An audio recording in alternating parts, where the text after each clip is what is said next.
नमस्कार मित्रों, आज हम और एक नया प्रश्न लेकर आए हैं।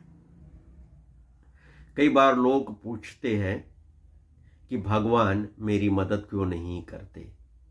क्या भगवान दयावान नहीं है?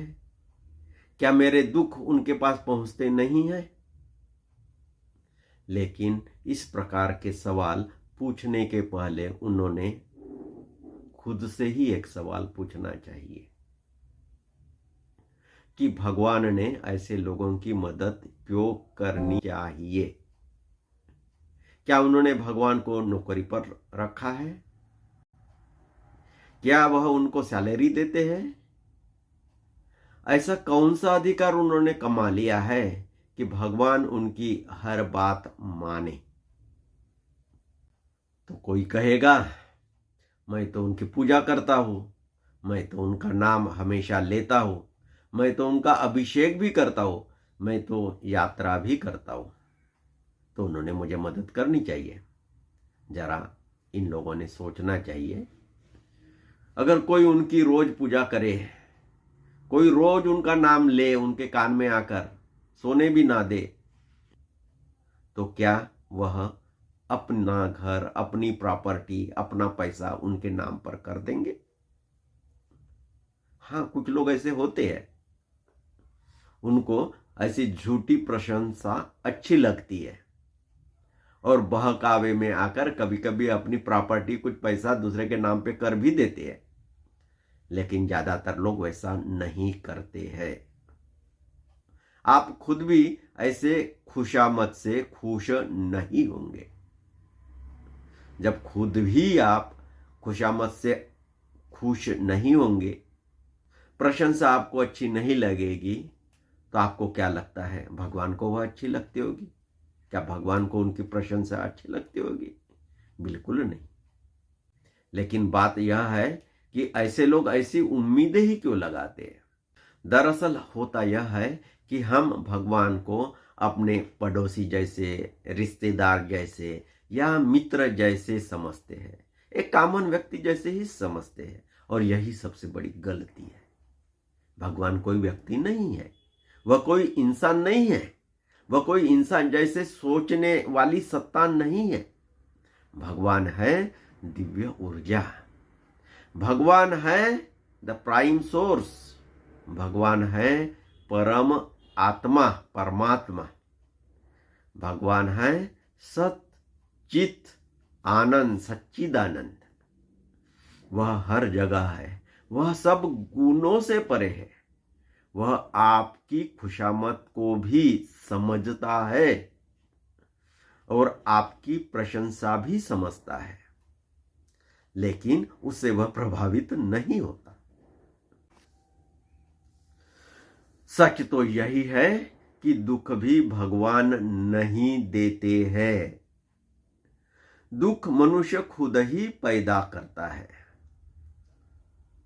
जरा समझे, अगर कोई चोरी करे और चोरी करते हुए पकड़ा जाए और उसको सजा मिल जाए, वह जेल में जाए, तो इसमें भगवान का क्या दोष है? कर्म का नियम है, जो बीज बोओगे वैसा पेड़ उगेगा। उसने चोरी की तो उसको उसकी सजा मिली। किसी ने किसी से बुरा बर्ताव किया तो वह दूसरा व्यक्ति भी या कोई और तीसरा व्यक्ति उनके साथ बुरा बर्ताव कर सकता है। और ऐसा समझे, किसी के घर में आम का पेड़ है, हो सकता है उन्होंने बचपन में लगाया हो सकता है उनके पिताजी ने, उनके दादाजी ने लगाया हो, लेकिन पेड़ का फल वह खा रहे हैं। बीज किसी ने बोया है तो उसका फल अभी मिल रहा है। कर्म का फल ऐसा ही होता है। किसी ने बीज बोए थे, हो सकता है आपने, हो सकता है आपके समाज ने, हो सकता है आपके देश ने ऐसे बीज बोए थे, और उसकी सजा सबको मिल रही है। लेकिन इसे सजा समझना भी ठीक नहीं है। हो सकता है कि कोई जानबूझकर ऐसा पैदा हुआ होगा, जानबूझकर दुख लेकर आया होगा, या कोई ऐसा हो सकता है कि जानबूझकर धनवान घर में पैदा हुआ होगा। कुछ ऐसा उसने मांगा होगा जन्म के पहले, और जन्म के पहले जो आप मांगते हैं वह आपको मिलता है। आप वहां से एग्रीमेंट करके आते हैं कि मैं ऐसे ऐसे घर में जाऊंगा, मेरे जीवन में यह चैलेंजेस आएंगे, और तब आप कहते हैं कि मैं इन चैलेंजेस को फेस करूंगा, उनको डिसॉल्व करूंगा, इन चैलेंजेस के ऊपर जाऊंगा, ऐसा प्रण करके आते हैं। इसी को तो कर्म कहते हैं। लेकिन ऐसे चैलेंजेस यानी हमेशा आपका बुरा कर्म ही होता ऐसा नहीं है। हो सकता है आप कुछ सीखना चाहते हो। कोई सिर्फ अमीर रहे तभी सुखी रह सकता है ऐसा जरूरी नहीं है। गरीब भी सुखी रह सकता है। भारत में कई संत हुए, आप देखते हैं, ज्यादातर तो बहुत गरीब ही थे, लेकिन हमेशा आनंद में रहते थे। तो यह जीवन एक पाठशाला है। यहां आकर आनंदित कैसे जिए यह सीखना है। और हाँ, जो हमारे जीवन में आया है वह हमारी वजह से ही आया है। हमने वैसा एग्रीमेंट किया था। पश्चिम के देशों में इसके ऊपर बहुत शोध हुआ है।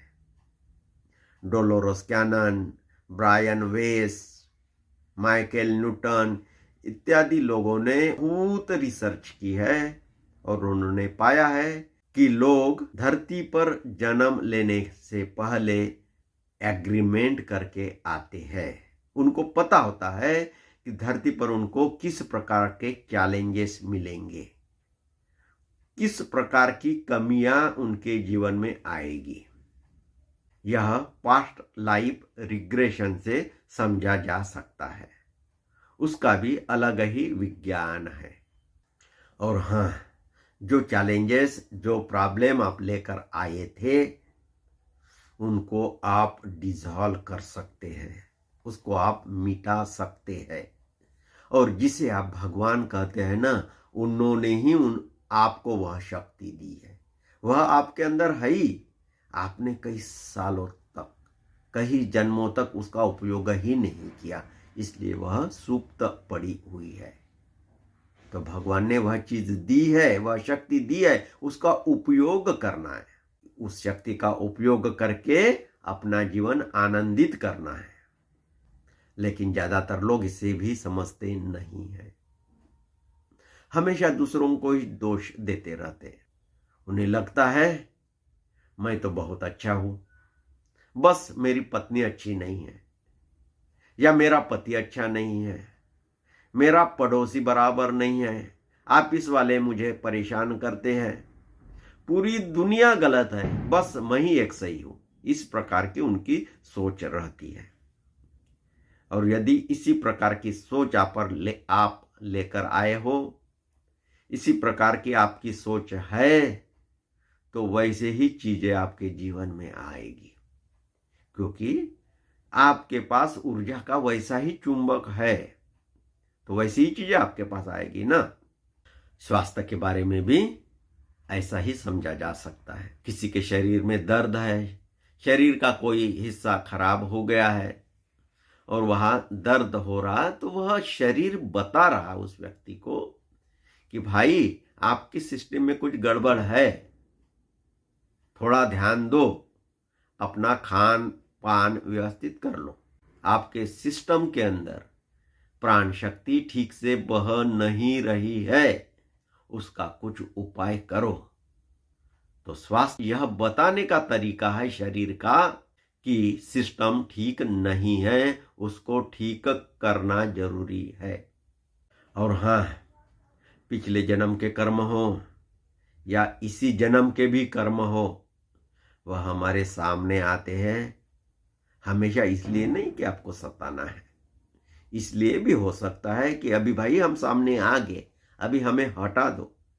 परमात्मा ने जो आपको शक्तियां दी है उसका उपयोग करके उसको निकाल दो। और जब कर्म समाप्त हो जाते हैं तो फिर अनुभव करने की जरूरत ही नहीं है उनकी।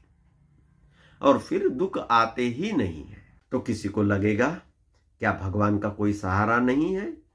क्या पूजा प्रार्थना सब बेकार ही है? नहीं, ऐसा भी नहीं है। लेकिन एक बात आप जरूर समझिए, ज्यादातर लोग सिर्फ दुख में ही भगवान को याद करते हैं, सुख में तो बहुत कम लोग याद करते हैं। संत कबीर ने बिल्कुल ठीक ही कहा है, दुख में सुमिरन सब करे, सुख में करे ना कोई, सुख में सुमिरन करे तो दुख काहे का होय।